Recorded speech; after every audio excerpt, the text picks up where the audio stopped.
आज की इस मीटिंग में यहाँ पर उपस्थित हमारे बुजुर्गन, युवा साथी, आप सभी को मेरा सोनू कबीर पंथी की तरफ से नमो बुद्धाय, जय भीम।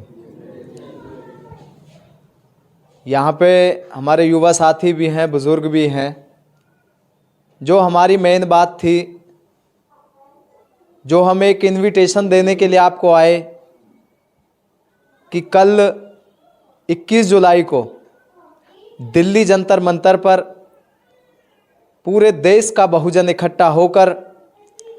और जो अन्याय भाई चंद्रशेखर आज़ाद जी के ऊपर किया गया है उसके खिलाफ अपनी आवाज़ बुलंद करने के लिए पहुंच रहा है। उसी कड़ी में आज आपके गांव में भी हम पहुंचे। तो मैं ये निवेदन करूंगा कि आप भी अपनी जिम्मेवारी समझते हुए, क्योंकि ये जो गोली चलाई गई है, ये जो हत्या का प्रयास चंद्रशेखर भाई के साथ जो किया गया है,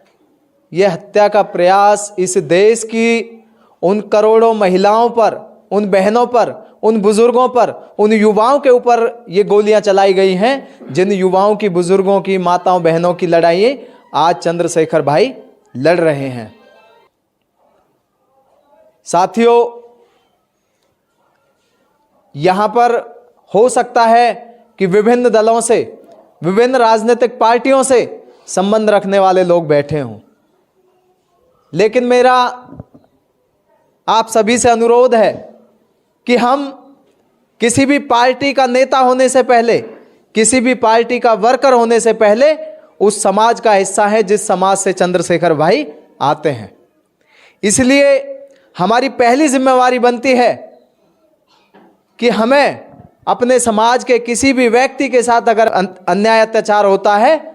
तो हम अपनी पार्टी को साइड में रखकर पहले उनकी लड़ाई को मजबूती से लड़ने का काम करें। क्योंकि आज जो देश के हालात हैं, जो भी आपके हक अधिकार की आवाज उठाएगा उसको कुचलने का काम ये सरकारों के द्वारा किया जाएगा। हमने बहुत सवाल खड़े किए मीडिया के ऊपर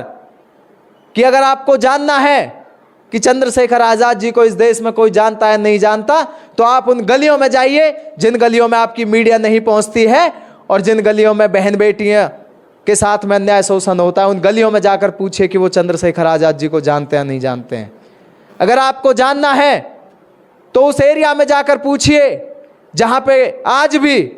आज़ादी के 75 साल बाद भी घोड़ी पर चढ़ने पर उनकी हत्याएं कर दी जाती हैं, मूछें रखने पर हत्याएं कर दी जाती हैं, घड़ा छूने पर हत्याएं कर दी जाती हैं। उस क्षेत्र में जाकर पूछिए कि आप चंद्रशेखर भाई को जानते हैं नहीं जानते हैं। आप हर उस शख्स के पास जाकर इस बात को पूछें जो आज इस मनुवादी व्यवस्था से पीड़ित है, जिनके साथ अन्याय अत्याचार होता है, कि वो चंद्रशेखर आज़ाद जी को जानते हैं नहीं जानते हैं। तो सम्मानित साथियों, मैं शॉर्ट में बस अंत में यही बात कहूंगा कि जब इस देश में हमारे इतने बड़े नेताओं के ऊपर गोलियां चलाई जा सकती हैं तो हम किस खेत की मूली हैं। अगर जो नेता हमारे लिए ना दिन देखता है, ना रात देखता है, ना देश का कोई कोना देखता है, जहां भी उसे खबर मिलती है वो इस अन्याय के खिलाफ लड़ाई लड़ने के लिए पहुंचता है, आज अगर उसके साथ अन्याय हुआ है तो हमारा भी फर्ज बनता है कि हम अपने एक दिन का काम छोड़ें, भले ही चाहे एक दिन हम अपने घर पे ना रहें, लेकिन हम दिल्ली जंतर मंतर पर जाकर उस सरकार को ये दिखाएं, चाहे हम राजनीतिक रूप से अलग हो सकते हैं लेकिन हम सामाजिक रूप से भाई चंद्रशेखर आज़ाद जी और हर एक उस व्यक्ति के साथ हैं जिस व्यक्ति को ऊपर अन्याय अत्याचार होगा। सम्मानित साथियों, मैं निवेदन करूंगा कि आपका एक दिन इस समाज का इतिहास लिख सकता है। और आप सभी के समाज के लोगों ने एक बहुत ही भव्य आंदोलन 2 अप्रैल 2018 को करके दिखाया था। आपकी ताकत की बदौलत ये सरकार झुकी। उसके बाद में इस सरकार ने उस काले कानून को जो हमारे खिलाफ लाई थी उसको वापस लेने का काम किया और हमारे सुरक्षा कवच को आप लोगों की मेहनत की बदौलत बचाने का काम किया गया। उसके बाद में दिल्ली के अंदर हमारे जो संतों में संत, जिन्हें शिरोमणि की उपाधि दी गई है, गुरु रविदास जी महाराज का जब गुरु घर तोड़ा गया तो आप लोगों ने अपनी ताकत का एहसास इस सरकार को कराया और आपने पूरी दिल्ली को जाम किया। उन लोगों को पता है, वो बार बार आपका टेस्ट करते हैं, कहीं इनका खून ठंडा तो नहीं पड़ गया, कहीं इनके दिमाग में ये बात तो नहीं आ गई कि मेरा पड़ोसी जा रहा है, मेरे जाने से कोई भीड़ कम थोड़ी हो जाएगी। क्योंकि आमतौर पर हम देखते हैं, हमारे दिमाग में एक बात आती है कि यार मैं नहीं जा रहा, आप तो जा रहे हो, आपके जाने, मेरे अकेले जाने से क्या होगा, वहाँ लाखों की संख्या में लोग आएंगे, मेरे अकेले से क्या होगा। तो सम्मानित साथियों, अगर हर एक व्यक्ति इस बात को सोचने लगे तो वहाँ एक भी शख्स नहीं पहुँचेगा और बड़े भाई चंद्रशेखर आज़ाद जी वहाँ अकेले खड़े दिखाई देंगे। आप समझ सकते हैं कि ये लड़ाई जो है, ये लड़ाई किसी राजनीति की नहीं है,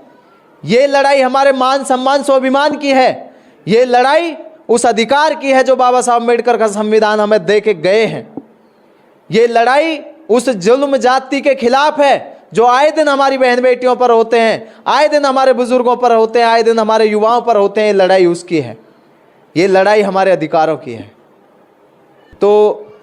मैं उम्मीद करता हूं कि आप लोग ज़्यादा से ज़्यादा संख्या में पहुंचेंगे। आप सभी ने मुझे सुना, इसके लिए दिल की गहराइयों से धन्यवाद। जय भीम, जय भारत, जय संविधान।